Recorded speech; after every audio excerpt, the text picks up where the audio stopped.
2025 সালের ঈদে সিকান্দার নিয়ে হাজির হচ্ছেন বলিউড ভাইজান সালমান খান।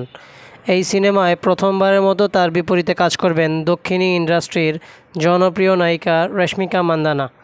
ভারতীয় সংবাদ মাধ্যমের এক প্রতিবেদনে জানা গেছে, এ সিনেমায় নির্মাতারা আরও একজন নায়িকাকে চূড়ান্ত করেছেন। রেশমিকার পাশাপাশি ভাইজানের সঙ্গী হচ্ছেন কাজল আগারওয়াল। সম্প্রতি কাজল তার ইনস্টাগ্রাম হ্যান্ডেলে সূর্যমুখী ফুলের তোড়ার একটি ছবি শেয়ার করেন, যার উপরে তিনি তার ভিআইপি আইডি কার্ড রেখেছিলেন। ছবির সঙ্গে ট্যাগ করা হয়েছে সিকান্দার দিন 1। ছবিতে তিনি প্রযোজনা সংস্থা নাদিয়াদওয়ালা গ্র্যান্ডসন এন্টারটেইনমেন্ট এবং তার সহ অভিনেত্রী রশ্মিকাকেও ট্যাগ করেছেন। কাজলের শেয়ার করা এই একটি ছবি সিকান্দারের কাজলের অভিনয় বিষয়টি ভক্ত অনুরাগীদের কাছে স্পষ্ট করেছে, যা দ্রুত ভাইরাল হয়ে উঠেছে।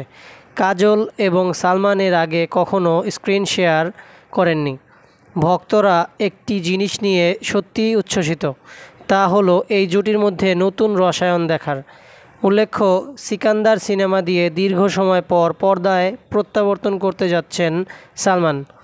তার শেষ মুক্তিপ্রাপ্ত সিনেমা ছিল টাইগার 3।